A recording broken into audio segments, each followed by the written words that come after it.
I'll be honest with you, I was never a big fan of the classic Darkthrone records. That raw black metal of the Unholy Trinity was never really my style, but somewhere along the way the band won me over, and prehistoric metal is the big reason why I keep coming back.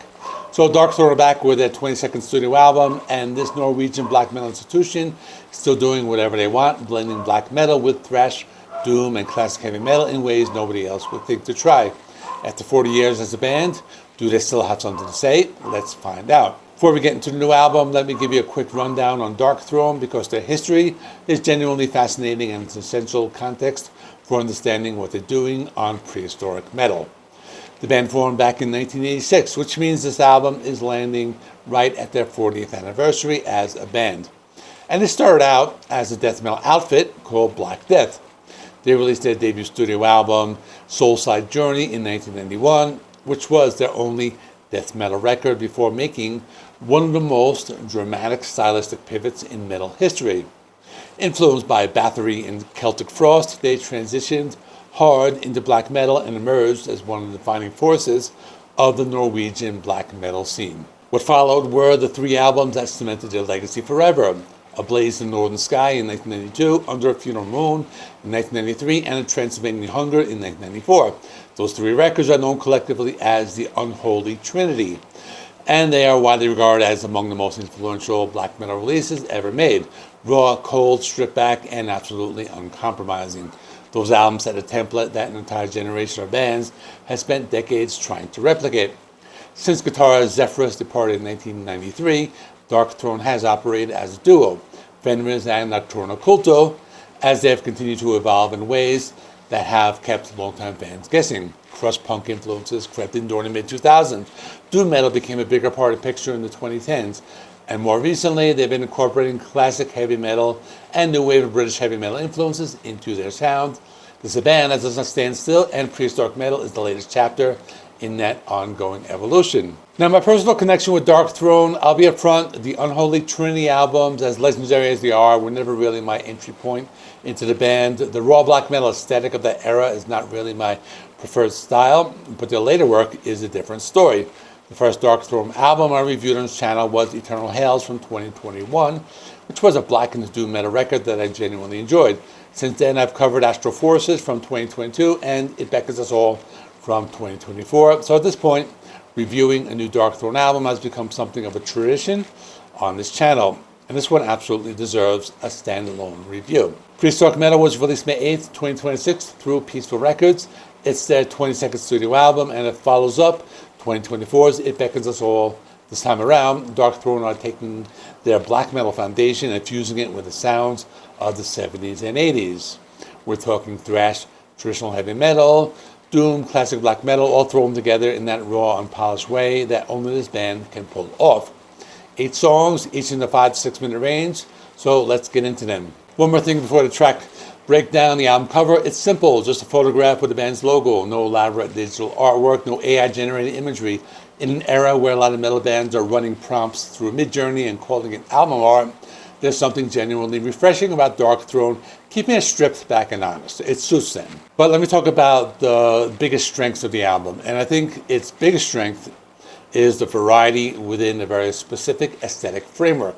Darkthrone are not making a pop record here. The black metal DNA runs through everything.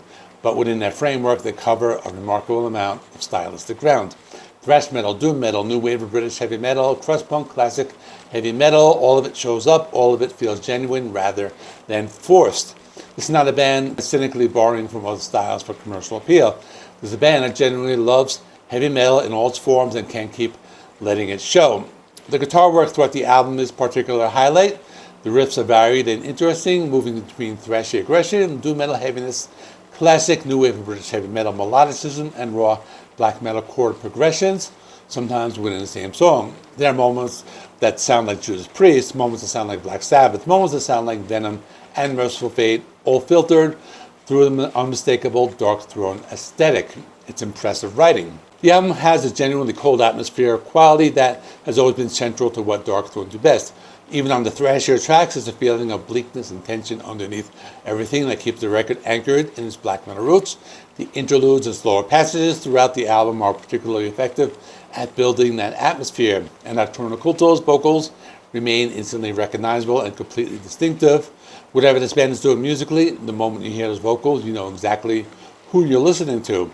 That kind of identity is rare and a valuable thing. The criticism I'd raise is minor, and it only applies to one track, So I Marched to the Sunken Empire. It's a fully instrumental, atmospheric piece built about what I can only describe as space rock, synthesizers, laser beam sounds, an overall vibe that feels like it came from a 1980s science fiction soundtrack.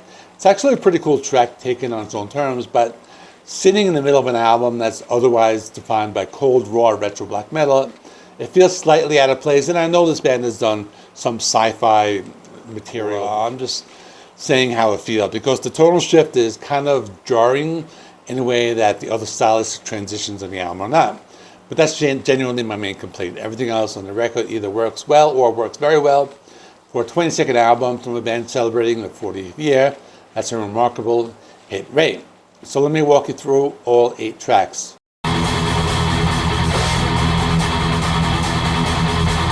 They Found, One of My Graves, opens the album and comes out right out the gate swinging. Riffs of pure thrash metal. If you didn't know who you're listening to, you might think it was a Slayer track. But the moment the vocals arrive, there's no question, it's unmistakably Darkthrone. The song blends thrashy main riffs with more classic black metal chord voicings, and there are some trailers that feel like classic thrash mosh part construction. I also heard the riffs that reminded me of Judas Priest, that classic heavy metal melodicism peeking through. There's a cold atmospheric interlude midway through that creates genuine tension before the song drives back into its main attack. It is a strong opener and one of my favorites on the album.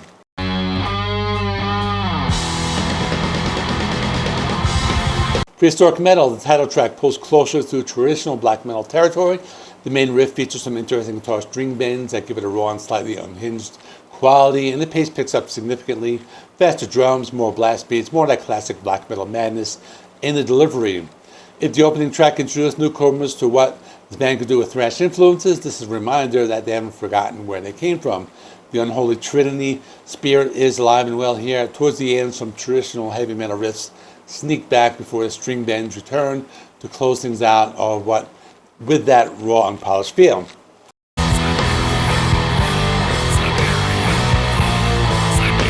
Siberian Thaw is where the album shifts into doom territory, and one of the record's finest moments. The riffs are slow and heavy, atmosphere is genuinely cold, the kind of cold that makes you feel something, and the slow rhythm feels intentional in a conceptual way. It's like it's meant to represent the gradual thawing of something frozen and ancient. Big Black Sabbath style guitar tones dominate, and there's a beautifully effective interlude where everything slows almost to a silence before the guitars slowly re-enter. The jazzy bass guitar tone during the interlude is a really nice touch, and one I wasn't expecting. This one stayed with me after the album was over.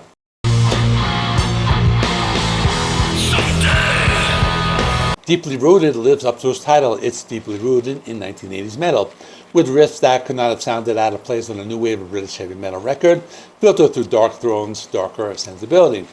The pacing borders on doom, but the riffs have an extra crunch that keep the energy from fully settling. The song shifts into gear around the 2-minute mark in a satisfying way, and towards the end picks up with some Iron Maiden-style galloping rhythms underneath the cold black metal vocals.